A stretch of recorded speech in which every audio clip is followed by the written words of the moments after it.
Nous sommes dimanche, une nouvelle semaine vient de se terminer et il est donc temps de refaire les Belgactus de la semaine, le condensé de l'actualité politique de la semaine qui vient de s'écouler. Mais avant toute chose, regardez ces images insolites. Ça se passe à Heist, sur la côte belge. Un rorqual de 6 mètres de long s'est échoué sur la plage. L'animal avait d'abord été repéré par les sauveteurs dans des eaux peu profondes, mais n'a pas pu être attiré vers des eaux plus profondes. Il s'est donc échoué. Il a pu, cela dit, être maintenu en vie par les sauveteurs grâce à des serviettes humides et à des seaux d'eau. Et ensuite, il a été remis au large. L'animal s'en est donc bien sorti. Tout est bien qui finit bien. C'est la rentrée des classes pour les écoles, mais aussi pour les partis politiques. En tout cas, ce week-end, c'était le tour du parti écolo réuni à Massembre dans le festival Vert Pop sur 2 jours. Le parti écologiste appelle à l'union de tous les progressistes. Il s'oppose au gouvernement Arizona, forcément, mais aussi au gouvernement régional wallon, dont les mesures ne conviennent pas, notamment forcément au niveau de l'écologie. Je vous propose d'ailleurs d'écouter Samuel Cogoletti, le coprésident d'Écolo. Alors ici, on est au festival Vert Pop de Massembre. Écolo fait sa rentrée. Qu'est-ce que ça signifie concrètement? C'est quoi le programme du week-end? Alors c'est le festival de l'écologie populaire. On est ici avec plus de 700 personnes qui sont sympathisantes, militants, qui viennent de nos locales, de nos régionales des quatre coins de la Wallonie et de Bruxelles. Et tout ce qu'on a en commun, c'est qu'on est porté par les mêmes valeurs de l'écologie politique. Et c'est vraiment génial de voir autant de monde parce que vraiment il y a du pain sur la planche. On sait que les enjeux sont gigantesques. On est là face à des gouvernements qui restreignent nos libertés, qui font du mal au pouvoir d'achat, qui font du mal au portefeuille des Belges. Et nous, on est là vraiment pour sonner l'alarme et dire que voilà, on se rassemble et on se lance dans une nouvelle année de combat. Alors quel est le message politique principal que vous portez justement maintenant ici? Demain, c'est entre guillemets la grand-messe, le jour où tous les médias viendront. Quel va être le contenu de votre discours? Le message principal ici, c'est qu'on voit bien que le monde est en train de dérailler. On se sent comme retenu en apnée dans un monde à bout de souffle et on comprend tous ces Belges qui sont inquiets pour leurs enfants, pour leur portefeuille, pour leur sécurité. Et en même temps, on veut proposer une alternative parce qu'on n'a pas le droit de se laisser gagner par la résignation, par le désespoir. Et nous, on est là pour montrer que non, on peut faire les choses autrement. Il y a un autre monde qui est possible. L'écologie est là, on peut retrouver de l'autonomie, de la solidarité, de la responsabilité. Et ça, c'est vraiment le message positif d'espoir que nous portons. Ce message, aux dernières élections, il n'a pas convaincu, hein, on peut le dire. Écolo a connu une défaite et vous avez entamé une démarche de reformation, de remise en question du parti écolo. Où est-ce que ça en est aujourd'hui? Oui, nous sommes très humbles. Nous avons entamé un processus d'évaluation sans précédent. Nous avons interrogé les Belges dans la rue. Nous avons reçu plusieurs milliers de retours de citoyennes, de citoyens de Wallonie et de Bruxelles. Et là, aujourd'hui, clairement, on a compris. On a compris que oui, nos valeurs sont pertinentes. Oui, les gens veulent changer. Ils sont même prêts à faire des sacrifices pour effectivement sauver le climat. Et en même temps, ils ne nous faisaient plus confiance. Et donc, nous devons absolument nous transformer, oser nous réinventer. C'est la raison pour laquelle moi je suis là aujourd'hui et je vais vraiment me battre de toutes mes forces pour pouvoir réinventer un projet qui fait du sens pour les gens et qui donne envie de s'engager. Cette réinvention, vous en avez déjà les grandes lignes. Dans quelle direction le parti écolo va se diriger? Oui, tout à fait. Donc nous allons nous battre. Nous avons un plan basé sur 3 piliers. D'abord, l'autonomie. On se rend bien compte qu'on n'a ni gisement gazier, ni gisement pétrolier en Belgique.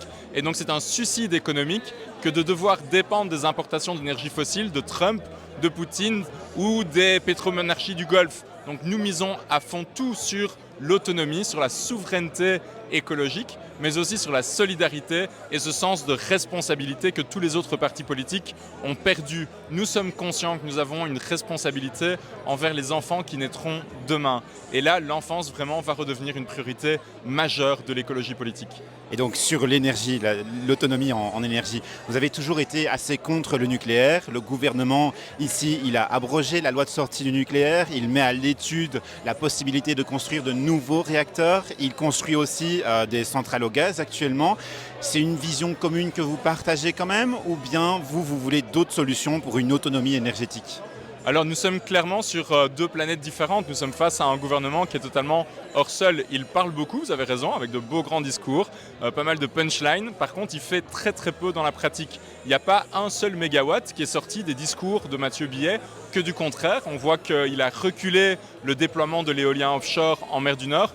Et moi, je vais être très sincère avec vous, je suis super inquiet. Quand j'entends tous les investisseurs dans le renouvelable aujourd'hui, ils nous disent qu'ils ont investi des millions d'euros pour rien en mer du Nord, parce qu'on est face à un ministre de l'énergie qui recule tous les projets d'éolien offshore. Et donc c'est très grave, on était il y a quelques années des pionniers, vraiment un fleuron du renouvelable. Là aujourd'hui ce n'est plus le cas, on n'est vraiment pas sûr de pouvoir atteindre nos objectifs climatiques. Et donc là nous tirons la sonnette d'alarme. Alors, un mot pour terminer sur Gaza, puisque ça va être la question de la semaine prochaine, hein. Lundi, il y a un conseil des ministres restreint. Il y en a déjà eu un la semaine dernière et le gouvernement est toujours bloqué sur la question à l'heure où on tourne. Qu'est-ce que vous pensez? Est-ce que le gouvernement pourrait tomber sur la question de Gaza? Qu'est-ce qu'il en est pour vous? J'ai un message, bon sang, réveillez-vous. On avait dit plus jamais ça après la Shoah, après le génocide des Tutsis en 1994. Et là, rien, aucune action, juste ce silence complice qui est devenu une honte nationale. S'il vous plaît, réveillez-vous, il est temps d'agir. Ne nous rangez pas du côté de Trump ou d'Israël ou de l'Italie de Meloni à la prochaine Assemblée générale de New York. Rangez-nous du côté des pays amoureux de la liberté et de la paix.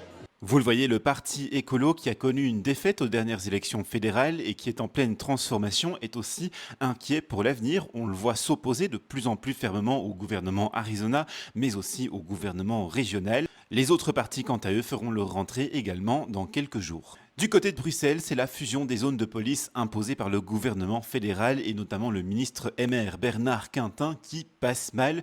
Les 19 bourgmestres des communes bruxelloises s'y opposent et Brulocalis, donc un organe qui aide les communes à faire leur travail, a rendu également un avis négatif cette semaine. Brulocalis estime, je cite, que cette réforme est une mauvaise réponse aux attentes légitimes en matière de narcotrafic et de grande criminalité. Pour Brulocalis, le gouvernement fédéral ne tient pas compte du fait que ces deux phénomènes-là tiennent plus justement de compétences fédérales que régionales. L'association dénonce également une atteinte au principe constitutionnel d'égalité, de non-discrimination et d'autonomie communale ainsi qu'à la séparation des pouvoirs. L'un des problèmes qu'on peut lire là-dedans, c'est qu'en fait au niveau communal, les conseils de police vont être supprimés. Alors le conseil de police à l'échelon communal, évidemment, c'est un organe qui dépend donc de la commune et qui prend des décisions au niveau policier sur le territoire communal. La suppression donc de ces conseils communaux fait craindre aux bourgmestres d'avoir une trop grande concentration des pouvoirs dans un seul et même service de police. De plus, le texte proposé par Bernard Quintin est jugé lacunaire, contradictoire et porteur d'insécurité juridique et les délais pour sa mise en œuvre semblent improbables. Alors concrètement, en fait, Bernard Quintin compte laisser 1 an aux 19 communes bruxelloises après que le texte ait été voté à la Chambre des représentants pour mettre en œuvre la fusion des zones de police. Alors sans trop rentrer dans le détail, en fait, d'après le texte de Bernard Quintin, ce sont les 19 communes elles-mêmes qui devraient créer en quelque part l'administration entière de cette zone de police unique et donc nommer toutes les personnalités aux différents postes clés, ce qui risque de valoir beaucoup de guerres politiques. Alors Bernard Quintin, de son côté, a réagi en restant sur sa ligne. Il estime que cette réforme est nécessaire. Il continuera, dit-il, d'avancer dans un dialogue constructif avec les autorités bruxelloises, mais donc d'avancer vers la fusion des zones de police. Autre sujet, après le gouvernement fédéral, c'est maintenant le gouvernement flamand qui se tend autour de la reconnaissance ou non d'un État palestinien. Le CDNV et Voreut ont déposé une résolution qui vise à prendre plus de sanctions, avoir plus de fermeté à l'égard d'Israël, mais cette résolution se fait sans la NVA, qui est donc dans la majorité gouvernementale en Flandre. En Flandre, le gouvernement est dirigé par le ministre-président Matthias Dippendal de la NVA, qui ne semble lui pas pressé de prendre des sanctions contre Israël. Il attend peut-être un peu la position du gouvernement fédéral, puisqu'un nouveau conseil des ministres restreint au niveau fédéral aura lieu lundi. Et de là, on devrait savoir s'il y a un blocage d'ailleurs ou non au niveau fédéral. Matthias Dippendal a d'ailleurs tenu cette semaine des propos chocs en disant, je cite, « Qui est le plus gros salaud maintenant, celui qui tire sur les enfants ou celui qui se cache et les utilise comme bouclier humain? Honnêtement, je ne sais pas. » Il fait ainsi référence forcément à l'armée israélienne d'un côté, celui qui tire sur les enfants, et le Hamas de l'autre, celui qui les utilise comme bouclier humain. Voilà qui n'a pas du tout plu à ses partenaires de majorité. Le gouvernement flamand n'arrive donc pour l'instant pas à s'entendre sur la position à adopter avec la Palestine. Une nouvelle réunion est prévue chez eux à ce sujet le 2 septembre. Et puis côté francophone, c'est Charlotte de Borsu du MR qui adopte une position différente de celle de son parti et de son président de parti, Georges-Louis Boucher. Charlotte de Borsu plaide pour plus de fermeté à l'égard du gouvernement israélien. Elle demande des sanctions. Elle demande aussi la reconnaissance de l'État palestinien. Voilà qui donc montre des divergences d'opinion au sein du mouvement réformateur. Et puis pour terminer, l'ULB a décidé d'acter le choix des étudiants de la faculté de droit et criminologie de s'appeler la promotion Rima Hassan. Voilà qui met peut-être fin à une longue polémique. Une lettre ouverte et signée par plus de 1000 personnes, donc beaucoup de personnalités françaises, avait été adressée à l'ULB pour contester ce choix de Rima Hassan.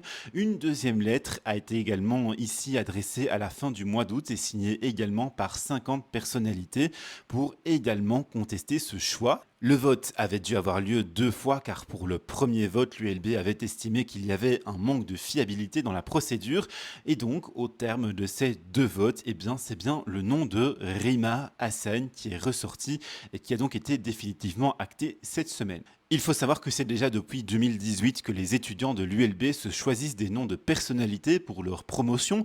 Des noms comme celui de Simone Veil ou Robert Badinter avaient déjà été choisis sans que cela crée aucune polémique. Mais la personnalité de Rima Hassan, clivante, ne laisse personne indifférent. Rima Hassan, c'est une jeune élue française impliquée dans le parti La France Insoumise, le parti de gauche de Jean-Luc Mélenchon. Certains de ses propos ont été jugés trop laxistes à l'égard du Hamas et déclenché une polémique en France.